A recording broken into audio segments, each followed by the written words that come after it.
2026 നിയമസഭാ തെരഞ്ഞെടുപ്പിൽ കോൺഗ്രസ് പിളരാനുള്ള സാധ്യതകൾ വളരെ കുറവാണ്. അതൊരു നുണക്കഥയാണ് എന്ന് വേണമെങ്കിൽ നമുക്ക് പറയാം. പിന്നെ ശശി തരൂരൊക്കെ ഇടയ്ക്ക് കോൺഗ്രസിനെ പിളർത്തിയതിനു ശേഷം BJPയുടെ പക്ഷത്തേക്ക് പോകും എന്നൊക്കെയുള്ള വാർത്തകളുണ്ട്. നമ്മളും പറഞ്ഞിട്ടുണ്ട്, ഗാന്ധി ഇന്ത്യയെ ചതിച്ച വ്യക്തിയാണ് എന്ന് പറഞ്ഞ ആൾ തന്നെയാണ് ശശി തരൂര്. പിന്നീട് എന്താ ഉണ്ടായത് നമ്മൾ കണ്ടതാണ്. ശ്രീ കെ കരുണാകരനും അദ്ദേഹത്തിന്റെ മകനായിട്ടുള്ള ശ്രീ കെ മുരളീധരനും തിരിച്ച് കോൺഗ്രസിൽ തന്നെ അഭയം പ്രാപിക്കേണ്ട ഒരു അവസ്ഥയുണ്ടായി. 2001 കോൺഗ്രസ് പാർട്ടിക്ക് ആദ്യമായിട്ട് കേരള നിയമസഭയിലേക്ക് 63 സീറ്റ് കിട്ടുന്ന ഒരു അവസ്ഥയുണ്ടായത്. ഭരണവിരുദ്ധ വികാരം വളരെ വലിയ രീതിയിലൊന്നും ആഞ്ഞടിച്ചിട്ടില്ല. വളരെ വലിയ രീതിയിലൊക്കെ ആഞ്ഞടിച്ചിട്ടുണ്ടെങ്കിൽ ഇതൊന്നും ആയിരുന്നില്ല അവസ്ഥ.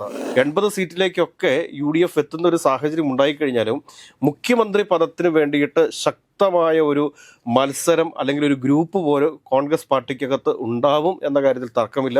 ഇനി UDF നടത്താൻ പോകുന്ന സമരങ്ങളുണ്ട്. സമരങ്ങളുടെ ഒരു പരമ്പര തന്നെയാണ് വരാൻ പോകുന്നതെന്നാണ് KPCC പ്രസിഡന്റ് ഇന്നലെ പറഞ്ഞിരിക്കുന്നത്. നമസ്കാരം.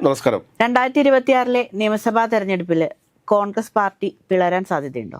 2026 നിയമസഭാ തെരഞ്ഞെടുപ്പിൽ കോൺഗ്രസ് പിളരാനുള്ള സാധ്യതകൾ വളരെ കുറവാണ്. അതൊരു നുണക്കഥയാണ് എന്ന് വേണമെങ്കിൽ നമുക്ക് പറയാം. പല ആളുകളും പലപ്പോഴും പറയാറുണ്ട്, കോൺഗ്രസ് പിളർന്ന് അതിൻ്റെ ഒരു വിഭാഗം BJPയിലേക്ക് പോകും എന്നൊക്കെയുള്ള ചില പ്രചരണങ്ങൾ, ഒരു നരേറ്റീവ് സൃഷ്ടിക്കാൻ വേണ്ടിയിട്ടുള്ള ശ്രമങ്ങളൊക്കെ നമ്മുടെ പൊതുസമൂഹത്തിൽ നടക്കുന്നുണ്ട് എന്നുള്ളത് യാഥാർത്ഥ്യമാണ്. പക്ഷേ ഇവർക്കൊന്നും അറിയാൻ പാടില്ലാത്ത ഒരു വസ്തുതയുണ്ട്. കോൺഗ്രസ് എന്ന് പറഞ്ഞു കഴിഞ്ഞാൽ ഒരു വലിയ ആൾക്കൂട്ടമാണ്, ഒരു വലിയ ആശയമാണ്. അത് നമ്മുടെ ദേശീയതയുമായിട്ട് ചേർന്ന് നിൽക്കുന്ന ഒരു സംഭവമാണ്. അതായത് നമ്മൾ കാണേണ്ടത് വെച്ചാൽ 2005 ശ്രീ കെ കരുണാകരൻ കോൺഗ്രസ് വിട്ട് DIC എന്നൊരു പുതിയ പാർട്ടി ഉണ്ടാക്കി. ആദ്യ ദിവസങ്ങളിലൊക്കെ ഭയങ്കര വലിയ ആൾക്കൂട്ടങ്ങളായിരുന്നു ഈ റാലികളിലേക്കൊക്കെ ഒഴുകിയെത്തിയത്.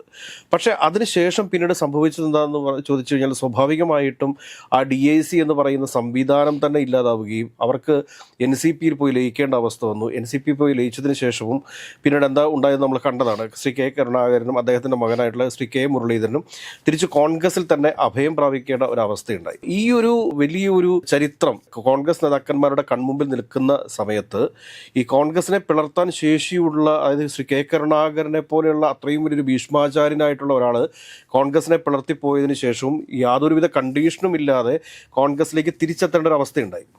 ഈ ഒരു കാര്യം കൃത്യമായി ധാരണയുള്ള കോൺഗ്രസിൻ്റെ ഒരു നേതാക്കന്മാരും കോൺഗ്രസിനെ പിളർത്താൻ വേണ്ടിയിട്ട് നിൽക്കത്തില്ല എന്നുള്ളതാണ് സത്യം. കാരണം കോൺഗ്രസിൻ്റെ ബേസ് എന്ന് പറയുന്നത് കോൺഗ്രസിൻ്റെ അണികളാണ്, ഒരിക്കലും നേതാക്കന്മാരല്ല. ഈ നേതാക്കന്മാർ എന്ന് പറഞ്ഞ് അഹങ്കരിച്ച് നടക്കുന്ന ഒരു കൂട്ടം ആളുകൾ എന്ന് പറഞ്ഞു കഴിഞ്ഞാൽ അത് ഈ അണികളുടെ ഔദാര്യത്തിൽ അഹങ്കരിച്ച് നടക്കുന്ന ആളുകളാണ്, അതിനപ്പുറത്തേക്കില്ല. പിന്നെ ശശി തരൂരൊക്കെ ഇടയ്ക്ക് കോൺഗ്രസിനെ പിളർത്തിയതിനു ശേഷം BJPയുടെ പക്ഷത്തേക്ക് പോകും എന്നൊക്കെയുള്ള വാർത്തകളുണ്ട്. നമ്മളും പറഞ്ഞിട്ടുണ്ട്. അത് നമ്മൾ ശശി തരൂർ പോകുമെന്ന് പറയാൻ കാരണം എന്താണെന്ന് വെച്ചാൽ ശശി തരൂർ നടത്തിയിട്ടുള്ള ചില മീറ്റിങ്ങുകളും BJPയുമായി ബന്ധപ്പെട്ടിട്ടുള്ള കാര്യങ്ങളൊക്കെ കൃത്യമായ ധാരണയും ബോധ്യവും ഉള്ളതിൻ്റെ അടിസ്ഥാനത്തിൽ തന്നെയാണ് നമ്മൾ പറഞ്ഞിട്ടുള്ളത്. പക്ഷേ അതൊക്കെ ഒരു എന്താ പറയുക, യാതൊരുവിധ രാഷ്ട്രീയ നേട്ടവും ശശി തരൂരിന് ഉണ്ടാക്കില്ല എന്ന് കണ്ടതോടുകൂടിയിട്ടാണ് ശശി തരൂർ വീണ്ടും തിരിച്ച് കോൺഗ്രസ് ആശയത്തിനൊപ്പം ചേരാൻ വേണ്ടിയിട്ട് നിന്നത്. അതിനുശേഷം ശശി തരൂര് ഇന്നലെയൊക്കെ പറഞ്ഞിരിക്കുന്നത് എന്താണ്, ഞാൻ പറയുന്ന കാര്യങ്ങളുടെ ടൈറ്റിൽ മാത്രമേ നിങ്ങൾ വായിക്കുന്നുള്ളൂ, അതിലെ കണ്ടന്റ് എന്താണ് എന്ന് വായിക്കുന്നില്ല. കാരണം ഗാന്ധി ഇന്ത്യയെ ചതിച്ച വ്യക്തിയാണ് എന്ന് പറഞ്ഞ ആൾ തന്നെയാണ് ശശി തരൂര്. ആ ശശി തരൂരിനെ പോലും കോൺഗ്രസിന് ഇന്നലത്തെ ലക്ഷ്യ ക്യാമ്പിൽ അക്സെപ്റ്റ് ചെയ്യേണ്ട ഒരു അവസ്ഥ ഉണ്ടായിട്ടുണ്ട്. കാരണം അതാണ് കോൺഗ്രസ് വിശാലമായ കാഴ്ചപ്പാടോടുകൂടി എല്ലാവരോടും ക്ഷമിക്കുകയും പൊറുക്കുകയും ഒക്കെ ചെയ്യുന്ന ആളുകളാണ്. അത് ഒരു ഉദാഹരണം നോക്കൂ. VD സതീശന് 150 കോടി രൂപ മീൻവണ്ടിയിൽ മംഗലാപുരത്ത് നിന്ന് പറവൂര് എത്തിയെന്ന് വലിയ ഗുരുതരമായ ഒരു ആരോപണം ഉന്നയിച്ച PV അൻവർ ഇന്ന് VD സതീശനുമായിട്ട് കെട്ടിപ്പിടിച്ച് നിൽക്കുന്ന കാഴ്ചയല്ലേ നമ്മൾ കാണുന്നത്. അതാണ് കോൺഗ്രസ് എന്ന് പറയുന്നത്. മറിച്ച് CPMനെ സംബന്ധിച്ച് എന്താണ്, CPMൽ നിന്ന് ഒരാൾ ശത്രുവായി പുറത്തേക്ക് പോയി കഴിഞ്ഞാൽ ഉണ്ടാകുന്ന അവസ്ഥ എന്താണ്? പിന്നെ അയാൾ പാർട്ടിയുടെ സ്ഥിരം ശത്രുവാണ്. പക്ഷെ കോൺഗ്രസിൽ അങ്ങനെയല്ല. ആകെപ്പാടെ എനിക്ക് തോന്നുന്നു MR മുരളി ഷൊർണൂരിൽ നിന്ന് മാത്രമാണ് പാർട്ടിയിൽ നിന്ന് പിണങ്ങിപ്പോയതിനു ശേഷം പിന്നെ വീണ്ടും പാർട്ടിയിലേക്ക് CPMലേക്ക് തിരിച്ചെത്തിയിട്ടുള്ളത്. വേറെ ഒരാളും. പിന്നെ KR ഗൗരിയമ്മ തൻ്റെ ഓർമ്മയൊക്കെ നഷ്ടപ്പെട്ടതിന് ശേഷമാണ് CPMുമായിട്ട് പിന്നീട് അടുത്തിട്ടുള്ളത്. MV രാഘവനൊക്കെ പാർട്ടിയിൽ നിന്ന് പുറത്തായതിനു ശേഷം അദ്ദേഹം നേരിട്ടിട്ടുള്ള ഭീഷണികളും പ്രശ്നങ്ങളും ഒക്കെ നമ്മുടെ എല്ലാവരുടെയും കൺമുമ്പിലുള്ള കാഴ്ചയാണ്.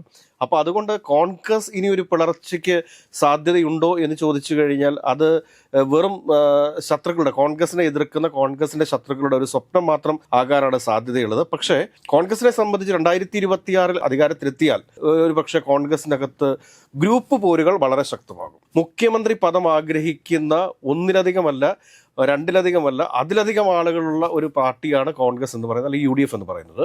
അപ്പോൾ ആ UDF സംബന്ധിച്ചിട്ട് കൃത്യമായൊരു ഭൂരിപക്ഷം ഇല്ലാത്ത പക്ഷം ഈ മന്ത്രിസഭയെ മുമ്പോട്ട് കൊണ്ടുപോവുക എന്ന് പറഞ്ഞു കഴിഞ്ഞാൽ അത് വലിയൊരു പ്രശ്നമായിട്ട് മാറും. കാരണം നേരത്തെ ഉമ്മൻചാണ്ടി സാറിനെ പോലെ അത്രയും കരിഷ്മയുള്ള ഒരാൾക്ക് 72 സീറ്റുമായിട്ട് 5 വർഷം പൂർത്തിയാക്കാൻ സാധിച്ചു എങ്കിൽ തന്നെയും അതിനിടയിൽ ഉണ്ടായിട്ടുള്ള ഒരുപാട് പ്രശ്നങ്ങളുണ്ട്. പക്ഷെ അതിനെയൊക്കെ അതിജീവിച്ചുകൊണ്ടാണ് അദ്ദേഹം 5 വർഷം പൂർത്തിയാക്കിയത്. ഉമ്മൻചാണ്ടി സാറിന്റെ അത്രയൊന്നും കരിഷ്മയുള്ള ഒരു നേതാവ് ഇന്ന് കോൺഗ്രസിനകത്തുണ്ടോ എന്ന് ചോദിച്ചു കഴിഞ്ഞാൽ ഇപ്പോൾ രമേശ് ചെന്നിത്തലയുടെ ഒക്കെ ഉണ്ടാവാം, VD സതീശന്റെ പേര് പറയാൻ പറ്റും, പക്ഷേ KC വേണുഗോപാൽ. പക്ഷേ ഈ 3 പേരുടെയും ഇടപെടലുകൾ തന്നെ ഒരുപക്ഷെ കോൺഗ്രസിനകത്ത് പ്രശ്നങ്ങൾ സൃഷ്ടിച്ചേക്കാം. അതുകൂടാതെ മുഖ്യമന്ത്രി സ്ഥാനം ആഗ്രഹിച്ച് നിൽക്കുന്ന മറ്റു ചില ആളുകൾ കൂടിയുണ്ട്. അത് ശ്രീ K മുരളീധരൻ ഉൾപ്പെടെയുള്ള ആളുകളാണ്. അപ്പോൾ ഇങ്ങനെയൊക്കെ വരുന്ന സാഹചര്യത്തിൽ ആരാണ് അടുത്ത കേരളത്തിന്റെ മുഖ്യമന്ത്രി എന്നത് ഒരു വലിയ ചോദ്യമാണ്. ഇപ്പോൾ കോൺഗ്രസ് പ്രവർത്തകരും UDF പ്രവർത്തകരും എല്ലാം ഒറ്റക്കെട്ടായിട്ട് നിന്നുകൊണ്ട് ഒരേ ലക്ഷ്യത്തിന് വേണ്ടിയിട്ടാണ് പ്രവർത്തിക്കാൻ തീരുമാനിച്ചിട്ടുള്ളത്. അപ്പോൾ അവിടെ കോൺഗ്രസിനകത്ത് പിളർപ്പുണ്ടാവത്തില്ല. പക്ഷേ 2001 ഒരു കാര്യം നമ്മൾ ആലോചിച്ച് നോക്കുക, 99+1 100 സീറ്റുമായിട്ടാണ് ശ്രീ AK ആന്റണിയുടെ നേതൃത്വത്തിൽ സർക്കാർ അധികാരത്തിൽ വന്നത്. പക്ഷേ സർക്കാർ അധികാരത്തിൽ വന്നതിൻ്റെ തൊട്ടടുത്ത ദിവസം മുതൽ ശ്രീ K കരുണാകരനും അദ്ദേഹത്തിൻ്റെ I ഗ്രൂപ്പും കോൺഗ്രസ് പാർട്ടിക്കകത്തുണ്ടാക്കിയ പ്രശ്നങ്ങളെക്കുറിച്ച് നമുക്ക് കൃത്യമായ ധാരണയുള്ളതാണ്. 2001 കോൺഗ്രസ് പാർട്ടിക്ക് ചരിത്രത്തിൽ ആദ്യമായിട്ട് കേരള നിയമസഭയിലേക്ക് 63 സീറ്റ് കിട്ടുന്ന ഒരു അവസ്ഥയുണ്ടായത്. അതിനുശേഷവും അതിനു മുമ്പും ഇതേപോലെ ഇത്രയും സീറ്റ് 63 സീറ്റ് എന്നൊരു മാജിക്കൽ സംഖ്യയിലേക്ക് എത്താനായിട്ട് കോൺഗ്രസിന് സാധിച്ചിട്ടില്ല. അപ്പോൾ ഈ 2001 ഒരു കാലാവസ്ഥയിലേക്ക് കോൺഗ്രസ് തിരിച്ചു പോകുമെന്നാണ് VD സതീശൻ കരുതുന്നത്. പക്ഷേ പ്രാക്ടിക്കലി അത് എത്രത്തോളം പോസിബിൾ ആണ് എന്ന് നമുക്ക് പറയാൻ വേണ്ടി സാധിക്കത്തില്ല. 2001 ശേഷം 2008 നടന്നിട്ടുള്ള മണ്ഡല പുനഃക്രമീകരണം എന്ന് പറയുന്നത് അത് വളരെ CPM അനുകൂലമായിട്ടുള്ള രീതിയിൽ തന്നെ CPM സെറ്റ് ചെയ്യാൻ വേണ്ടിയിട്ട് സാധിച്ചിട്ടുണ്ട്. 60ഓളം സീറ്റുകളിൽ എന്തൊക്കെ രാഷ്ട്രീയ സാഹചര്യങ്ങളുണ്ടായാലും ആ രാഷ്ട്രീയ സാഹചര്യങ്ങളെ എല്ലാം അതിജീവിച്ചുകൊണ്ട് ഈ 60 സീറ്റ് നേടാനായിട്ടുള്ളൊരു സാധ്യത CPM-നുണ്ട്. പക്ഷേ ഈ അടുത്ത കാലത്തുണ്ടായിട്ടുള്ള ഈ ഭരണവിരുദ്ധ വികാരം എന്ന് കോൺഗ്രസ് പാർട്ടി നേതാക്കന്മാർ പറയുന്ന സമയത്തും ഒരു കാര്യം ആലോചിക്കുക, അവരുടെ ലക്ഷ്യയുടെ ക്യാമ്പിൽ വെച്ചിട്ട് സുനിൽ കനകലു എന്ന അവരുടെ തെരഞ്ഞെടുപ്പ് വിദഗ്ധൻ അല്ലെങ്കിൽ കോൺഗ്രസ് പാർട്ടിയുടെ സ്ട്രാറ്റജിസ്റ്റ് പറഞ്ഞിരിക്കുന്ന കാര്യം എന്താണെന്ന് ചോദിച്ചു കഴിഞ്ഞാൽ ഭരണവിരുദ്ധ വികാരം ഈ തെരഞ്ഞെടുപ്പിനെ ബാധിച്ചിട്ടില്ല. ക്രിസ്ത്യൻ വോട്ടുകളുടെ ഏകീകരണം കോൺഗ്രസിന് അനുകൂലമായിട്ട് ഉണ്ടായിട്ടില്ല. മുസ്ലിം ന്യൂനപക്ഷങ്ങളുടെ വോട്ട് ശേഖരിക്കാനായിട്ട് കോൺഗ്രസിന് സാധിച്ചിട്ടുണ്ട്. ഇത് തന്നെ നമ്മൾ നേരത്തെ പറഞ്ഞിട്ടുള്ള കാര്യമാണ്. കാരണം ഭരണവിരുദ്ധ വികാരം വളരെ വലിയ രീതിയിലൊന്നും ആഞ്ഞടിച്ചിട്ടില്ല. വളരെ വലിയ രീതിയിലൊക്കെ ആഞ്ഞടിച്ചിട്ടുണ്ടെങ്കിൽ ഇതൊന്നും ആയിരുന്നില്ല അവസ്ഥ. 2010 നടന്ന ത്രിതല പഞ്ചായത്ത് തെരഞ്ഞെടുപ്പിൽ UDF നേടിയത്ര പഞ്ചായത്തുകളോ കോർപ്പറേഷനുകളോ ഒന്നും നേടാനായിട്ട് UDF-ന് ഇപ്രാവശ്യം സാധിച്ചിട്ടില്ല. അത് മറ്റൊരു വസ്തുതയാണ്. കോർപ്പറേഷൻ നേടാൻ സാധിച്ചിട്ടുണ്ട്, പക്ഷേ ബ്ലോക്ക് പഞ്ചായത്തോ ജില്ലാ പഞ്ചായത്തുകളോ ഒന്നും നേടാനായിട്ട് കോൺഗ്രസിന് സാധിച്ചിട്ടില്ല എന്നൊരു വസ്തുത ഇപ്പുറത്ത് നിൽക്കുന്നുണ്ട്. അതുകൊണ്ട് വളരെ വലിയ രീതിയിലുള്ളൊരു ഭരണവിരുദ്ധ വികാരം ഇവിടെ കേരളത്തിൽ ആഞ്ഞടിച്ചു എന്ന് പറഞ്ഞു കഴിഞ്ഞാൽ അതിനകത്ത് യാതൊരു അർത്ഥവുമില്ല എന്ന് വേണം നമ്മൾ മനസ്സിലാക്കാനായിട്ട്. ഏതൊക്കെയായാലും ഈ 100 സീറ്റ് എന്നൊക്കെയുള്ളത് ഒരു സ്വപ്നം മാത്രമാകാനാണ് ഒരുപക്ഷെ സാധ്യത.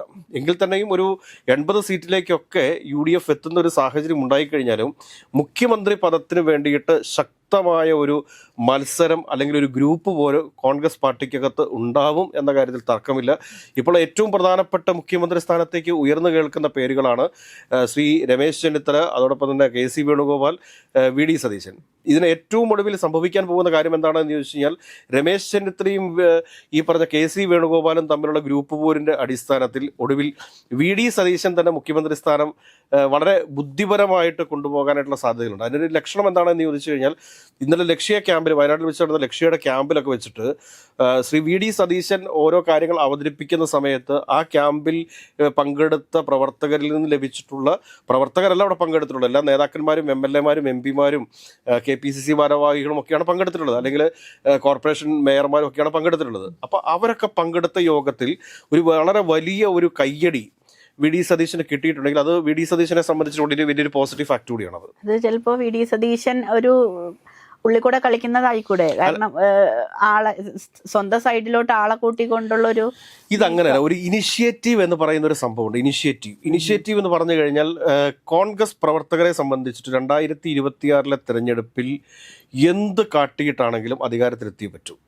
ഇതെന്താ കാര്യമെന്ന് ചോദിച്ചു കഴിഞ്ഞാൽ കഴിഞ്ഞ കുറേ അഭിമാന പ്രശ്നമാണ്. കഴിഞ്ഞ കുറേ വർഷങ്ങളായിട്ട്, അതായത് 10 വർഷമായിട്ട് ഭരണത്തിലില്ലാതിരിക്കുന്ന ഒരു പാർട്ടിയും അതിൻ്റെ അണികളും അനുഭവിക്കുന്ന മാനസിക പ്രശ്നങ്ങളുണ്ട്. കാരണം ഈ കോൺഗ്രസുമായി ബന്ധപ്പെട്ട് നിൽക്കുന്ന ഒരുപാട് ചെറിയ ചെറിയ വ്യവസായങ്ങളും ചെറിയ ചെറിയ കച്ചവടക്കാരൊക്കെ ഉണ്ട്. അവരൊക്കെ അനുഭവിച്ചുകൊണ്ടിരിക്കുന്ന വിഷമതകളുണ്ട്. അതുകൂടാതെ തന്നെ യൂത്ത് കോൺഗ്രസ് സമരങ്ങളിലൊക്കെ കേസ് പെട്ട് കിടക്കുന്ന ഒരുപാട് ചെറുപ്പക്കാരുണ്ട്. അപ്പോൾ ഇവരുടെയൊക്കെ കേസുകൾ പരിഹരിക്കപ്പെടേണ്ടതുണ്ട്. ചില കച്ചവടങ്ങളുടെ പെർമിഷനുമായി ബന്ധപ്പെട്ടിട്ടുള്ള കാര്യങ്ങൾ, ചില അടിത്തട്ടിൽ ഈ പഞ്ചായത്ത് തലങ്ങളിലൊക്കെയുള്ള സാധാരണക്കാരായിട്ടുള്ള പ്രവർത്തകരുണ്ട്. അപ്പോൾ ഈ പ്രവർത്തകർക്ക് ഉണ്ടായിട്ട് ചില മാനസിക വിഷമങ്ങളും കാര്യങ്ങളും ഒക്കെ ഉണ്ട്. അപ്പോൾ അതൊക്കെ പരിഹരിക്കാൻ വേണ്ടിയിട്ട് ഇവരൊക്കെ എന്ന് വെച്ചാൽ കയ്യും മെയ്യും മറന്ന് UDF സർക്കാരിൻ്റെ അധികാരത്തിൽ ഏറ്റാൻ വേണ്ടിയിട്ട് ഇറങ്ങും. പക്ഷേ ആ സമയത്തും UDFൻ്റെ ഈ ഒരു എന്താ പറയുക, ഒരു പടയോട്ടത്തിന് തടസ്സമായിട്ട് നിൽക്കുന്ന ചില ഘടകങ്ങൾ ഉണ്ട്. ആ ഘടകങ്ങളെ ഏത് രീതിയിൽ ആണ് കോൺഗ്രസ് പാർട്ടി പരിഹരിച്ചു മുമ്പോട്ട് പോകുന്നത് എന്നതിനെ ആശ്രയിച്ചാണ് 2026 ആര് കേരളം ഭരിക്കണം ഇതിനെക്കുറിച്ചൊരു നിശ്ചയം വരിക. ഇപ്പോൾ കോൺഗ്രസ് പാർട്ടി പ്രവർത്തകരെല്ലാവരും വളരെ ആഹ്ലാദവാന്മാരാണ്, സന്തോഷവാന്മാരാണ്. അവരൊരു സ്വപ്ന ലോകത്താണ്. ഇപ്പോൾ തന്നെ അവർ പല സ്ഥലങ്ങളിലേക്കും അറിയാൻ വേണ്ടി സാധിച്ചിട്ടുണ്ട്. പല CIമാർക്ക് ഓഫർ കൊടുത്തിട്ടുണ്ട്, പല DYSPമാർക്ക് ഓഫർ കൊടുത്തിട്ടുണ്ട്, പല SP-മാർക്ക്, IPS ഉദ്യോഗസ്ഥന്മാർക്കൊക്കെ പല പല വാഗ്ദാനങ്ങൾ കൊടുത്തിട്ടുണ്ട്, IAS ഓഫീസർമാർക്ക് വാഗ്ദാനം കൊടുത്തിട്ടുണ്ട്. അതോടൊപ്പം തന്നെ പല പല കാര്യങ്ങൾ ഇങ്ങനെ അവർ തന്നെ തീരുമാനത്തിൽ എത്തിവെച്ചിട്ടുണ്ട്. കാരണം ഇന്ന സ്ഥലത്ത് ഇന്നയാൾക്കിട്ട് ഇന്ന സ്ഥലത്ത് വെച്ച് പണി കൊടുക്കണം, ഇങ്ങനെയൊക്കെയുള്ള കാര്യങ്ങളൊക്കെ കൃത്യമായിട്ടൊരു പ്ലാനിങ് ചാർട്ട് ചെയ്തുവരെ കോൺഗ്രസ് പാർട്ടി വെച്ചിട്ടുണ്ട് എന്ന് പറയുമ്പോഴത്തേക്കും അവർ മനസ്സിലാക്കാതെ പോകുന്ന ചില കാര്യങ്ങളുണ്ട്. മത്സരം നടക്കുന്നത്, വീണ്ടും ആവർത്തിച്ച് പറയുന്നു, 50 സീറ്റുകളിൽ മാത്രമാണ്. ആ 50 സീറ്റുകളിൽ 32 സീറ്റുകൾ കവർ ചെയ്യാൻ വേണ്ടിയിട്ട് കോൺഗ്രസ് പാർട്ടിക്ക് സാധിച്ചു കഴിഞ്ഞാൽ കോൺഗ്രസ് പാർട്ടി അധികാരത്തിൽ വരും.